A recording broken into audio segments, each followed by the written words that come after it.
Macam itu. So tekstur salah ya. Kenapa kita letak clove kat atas?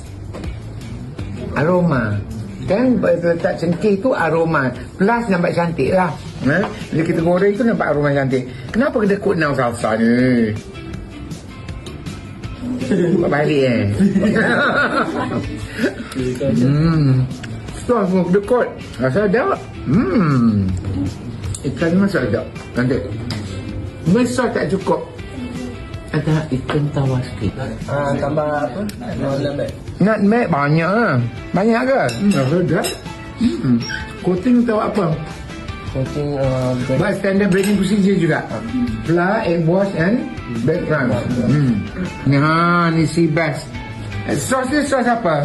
lemon sauce. Apa dia? Creamy lemon sauce dengan salsa. Pineapple salsa. Pineapple salsa.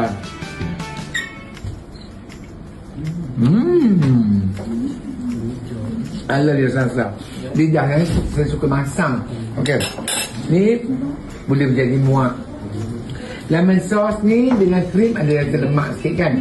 Lepas tu you potong dengan the tangy salsa. Very sedap.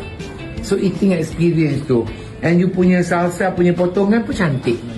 Same size. Bila kita potong size yang sama.